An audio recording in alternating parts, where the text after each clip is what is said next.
Good morning, good morning, good morning. I am here to do a review on All the Queen's Men Season 4, Episode 4, Back in the Game. Of course, I got two more to do so I can be all caught up.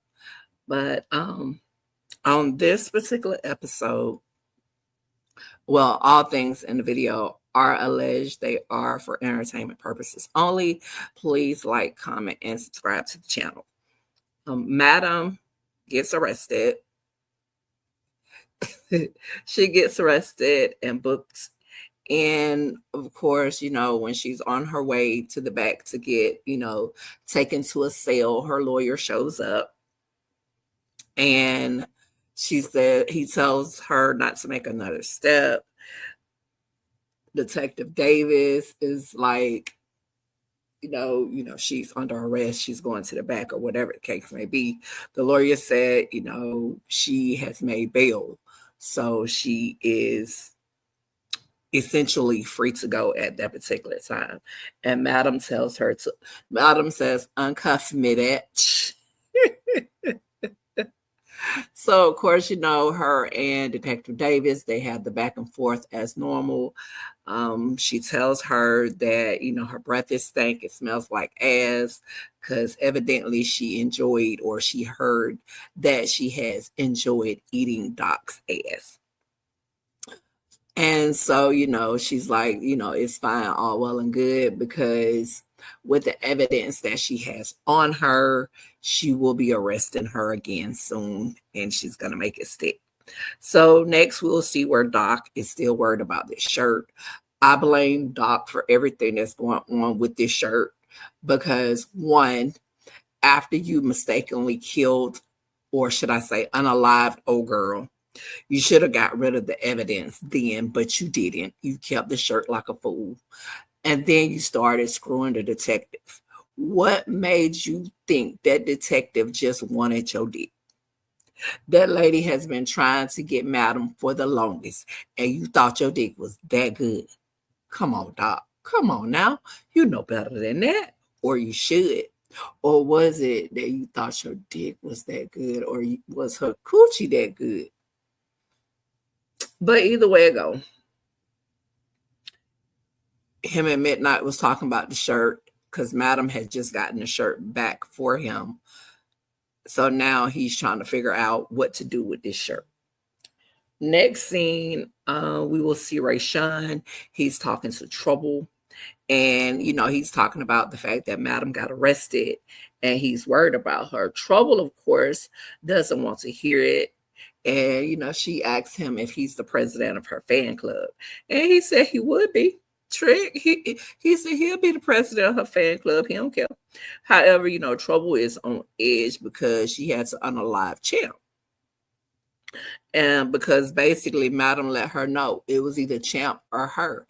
And she was the one that said it was Champ's idea. So Champ had to be the one to go.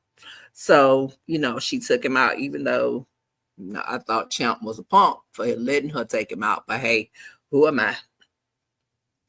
Of course, it's bothering her. And then, it doesn't help that Rayshawn is asking all these questions. So she's super defensive and irritated about everything. So of course, we know she done took Champ up out of here, but of course Rayshawn don't know. And she has talked all this junk on all these seasons since she's been on here about she bought that life. And right now, baby girl, you ain't about that life. You ain't supposed to be cracking like this. But however, it's your first unaliving, so I guess. Next, we'll see Tandy where she goes to see the DA, and the DA lets her know that Madam has already posted bail. Of course, Tandy didn't know that she had even been arrested to post bail. So the DA asked Tandy if she was in bed with Madam, and baby Sandy is a little slick, so she gonna play that game like she's offended that she would even think that she would do such a thing. And the DA feels away because she's like, every time she try to get Madam, she always slips through her fingers or she slips through the cracks or whatever the case may be. And she wants to know if Tandy is still on her side, if and when she becomes mayor. Of course, Tandy hits we don't even know if I'm going to win. And she's like, well, if you do, I need to know if you're still on my side as far as it goes with taking Madam down. And of course, Tandy, being the little liar that she is, says she's always had her back. So the next scene, we'll see where Smoke goes to see Madam, and she thanks him for the job that he did with the truck situation where she stole concierge's product, and she lets him know that she has uses for his skills. And he appreciates her. During their conversation, she receives a phone call from the concierge. She excuses Smoke from the conversation, and she takes the call from the concierge, and he lets her know he wants his product back. Of course, they let each other know they have declared war on each other. Whatever. Even though, from my understanding, they've been going back and forth, so it's been a war for a minute now. He just showed up. Next scene, we'll see where Madam goes to see a Fuego, and she gives him the information that he's asking for Sandra's father.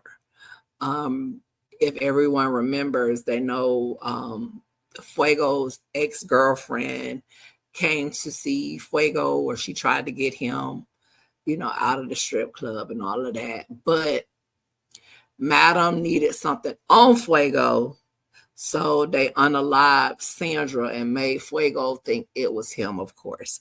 So he was trying to get closure for the father, because the father has come to visit him, and he just wants to know where his daughter is. So she finally gives him the information to let him know where her body is. And she tells him that if he goes to the address, to make sure he makes it look like he has never been there. And that's that with that. He goes to looking through the folder to see what he can see. And I don't know what it actually said, because I wasn't really paying attention, but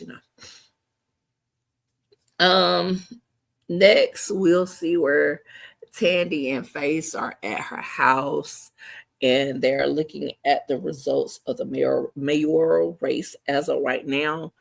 And Tandy finds out that she has dropped in the polls. And of course, she's feeling sad because of the fact that she's dropped. Face just gives me straight asshole.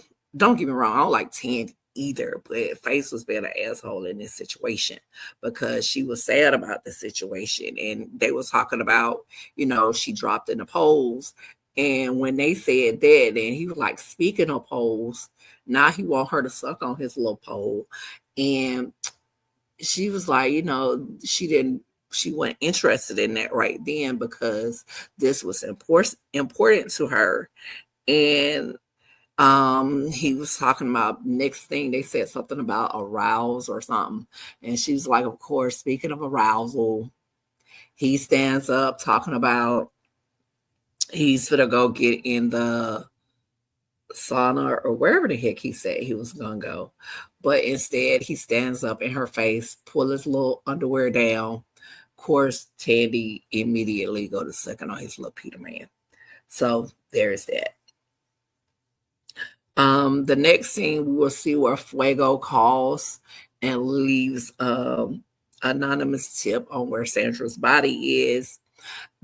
And that's basically it with that. The next scene we will see is where we have women coming into the club, and security stops this one particular lady that has a flashlight.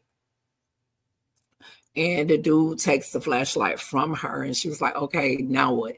And he was like, you either take the flashlight back to your car, or they gonna take the flashlight, but she can't take it into the club. She's like, she's not going back to her car in those heels. So do keep the flashlight. It's fine, whatever. So Blue walks up, and when Blue walks up, the security guard is like, hey, this customer tried to get in here with this flashlight. She didn't want to take it back to the car. Can I keep it? Blue like, I don't give a fuck what you do with it. It's a flashlight. Who cares? So he's like, cool.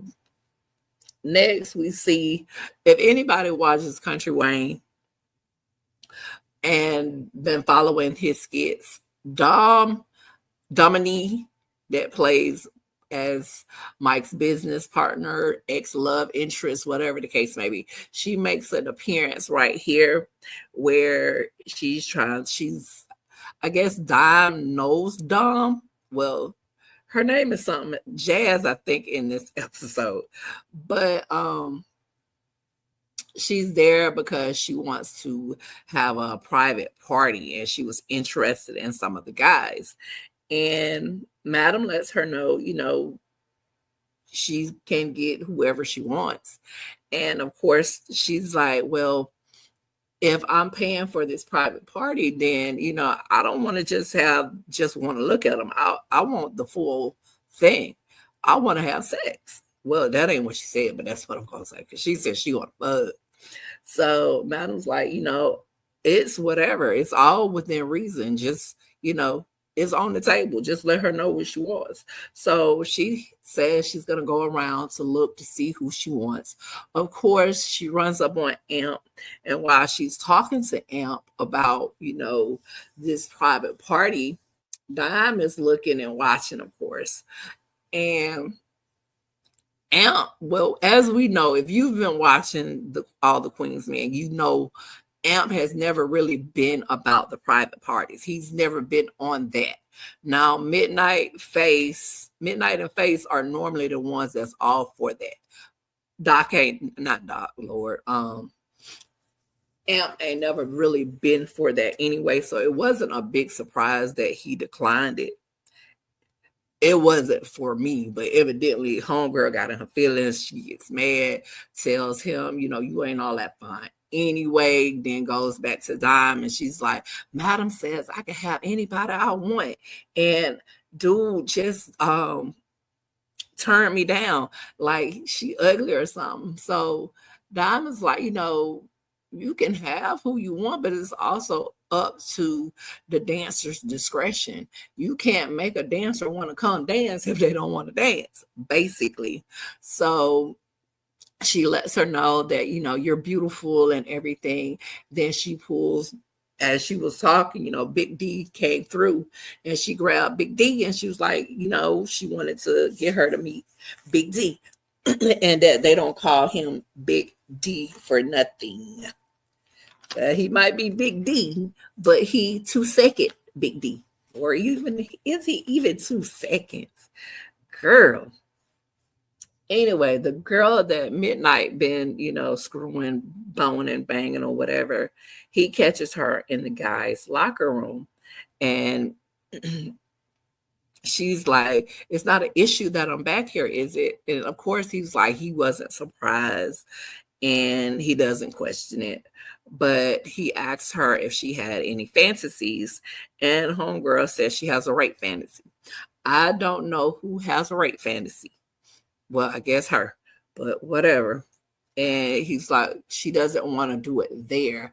Let her think about it. So in terms, while they waiting on her to think about it, Midnight is like, is there anything, we back here by ourselves. Is there anything you want to do now? And she's like, surprise me. So he turns her little ass around, and he lifts her up, and he eats her ass out from the back. And he got his head all up in her ass, all up in them, all up in the cracks and the crevices, all up in there, all up in there. And I know this is a TV show, but dang, they got him all up in there. What if she had a farted in his face?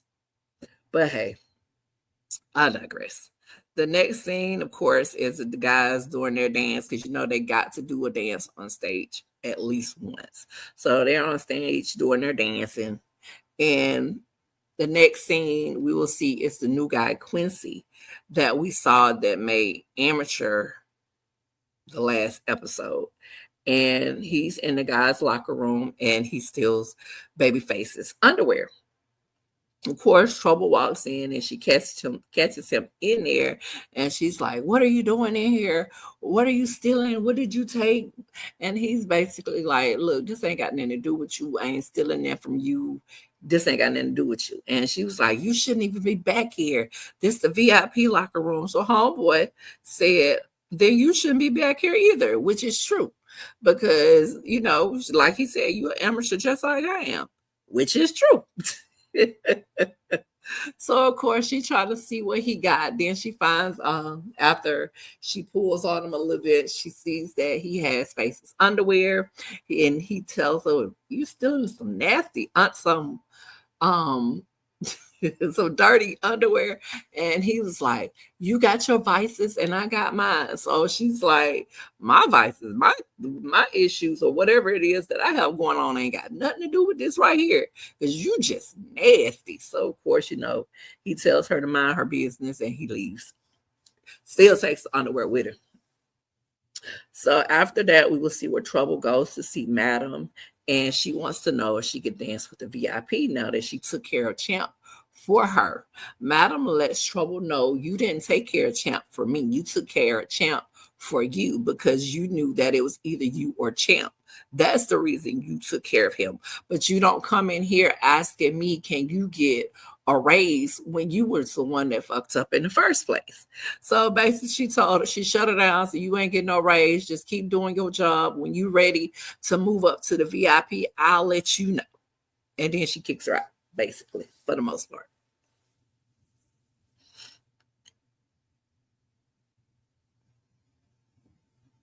So the next scene we'll see is where the security guard that took the flashlight, he goes outside for a smoke. Of course, he bombing a cigarette, and he's out there playing with a flashlight like a little kid. He's just playing with it. Blue comes out. She lets everybody know, "Hey, y'all going back in there." And he's like, "Blue, why is this so bright?" She's like, "It's fucking flashlight. Are you serious?" He acting like a big ass kid about a flashlight like he never had done before. Anyway, on their way back into the building, damn flashlight blows up. The dude arm falls on Blue. Blue like she's having flashbacks, and from when she was in Afghanistan. Because last episode we found out.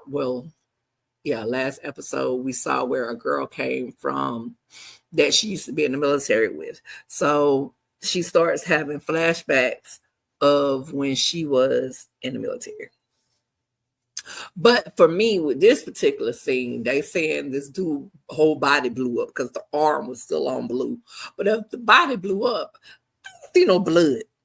For somebody to be literally ripped apart, I should have saw some blood. All I saw was some black stuff on Blue, like some smoky stuff, but I ain't seen no blood. So they're gonna have to make this stuff a little more realistic around here now. Now I like all the Queen's men I have since day one, but come on now. Next scene, we'll see where everybody is gonna pay their tip out. Amp asks Dime about them going out the next day, or better yet, she can come over tonight and stay tonight, and then tomorrow they just go to eat and chill and eat and chill and eat. Anyway, she agrees. Big D overhears, and he's like, "And you're back with him?" Dime basically tells him, "Dude, that ain't your business." And he was like, "I know things didn't go the way I wanted, but I thought that we could at least still be friends." And Dime tells him that they're cool. He's like, "We're just cool." And she's like, "Yeah, we're just cool." So he's like, "Well, all right," then he leaves. Dude, you can't be mad because this girl gave you a chance. Well, I can't really say she gave you a chance, but she attempted to give you some. And within a second of you putting your Peter Weeder, your big D, into her hoo-ha, you nutted, dude. You came within 0.5 seconds. You ain't even last a 4 seconds. You ain't even get a pump. You ain't even pumped. She ain't get the moan, whoop, holler, none of that. Because by the time she realized you was in there, dude, you had to nut it. Come on now. But now you mad because she don't want you. Whatever. Next scene, we'll see Dime with Amp as she eat these damn pancakes. Baby, she eating these pancakes like she was pregnant. Because if we gonna be honest, we know with that 0.5 seconds that she did with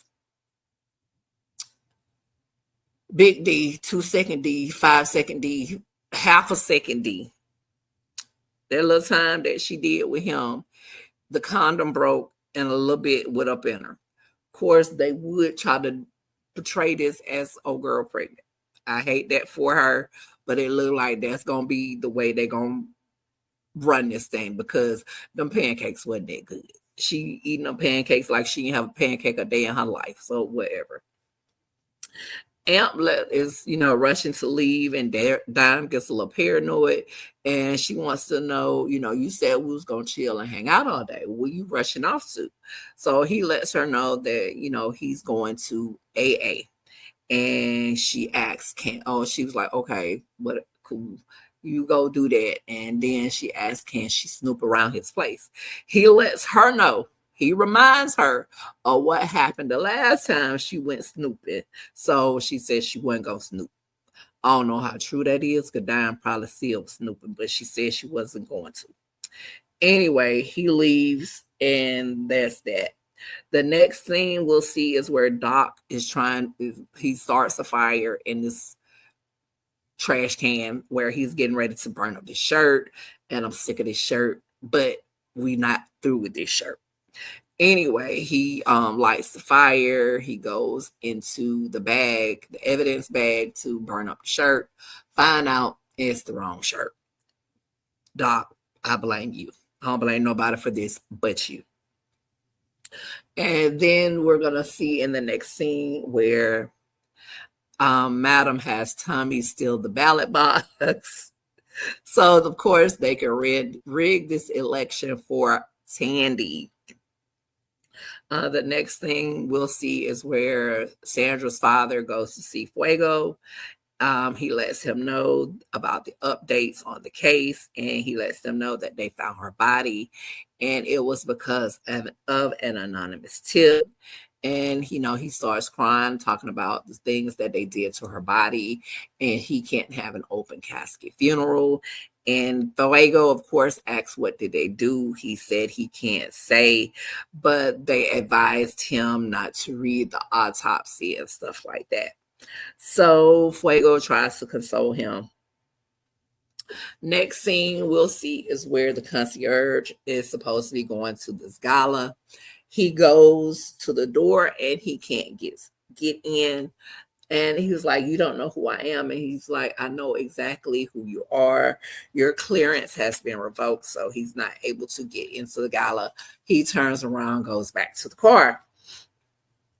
The next scene we'll see is where Dime has all these flowers and candles and stuff lit up around the apartment when Amp gets back home. And, he's like, what is this? And she was like, she just wanted to let him know how proud of him that she was.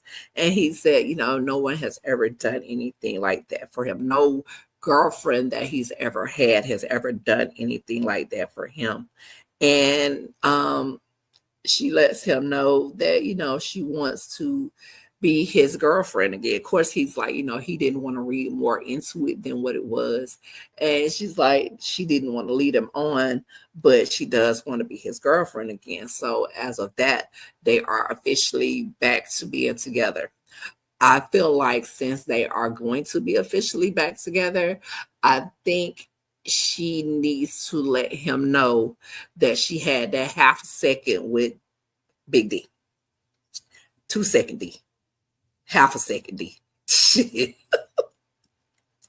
Anyway, back at the club, they had Blue and Madam have gotten the girl that brought in the flashlight. And of course, they're torturing her.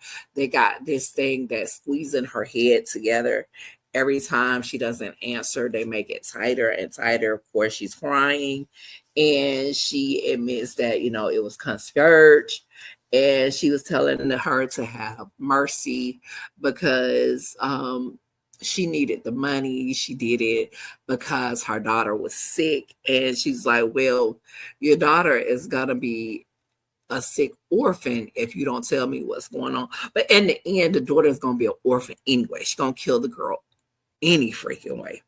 But you know, once she finally gets the answer out of her, she's like, you know, she's through talking to her. And so Blue finishes squeezing her head till her brains blow out.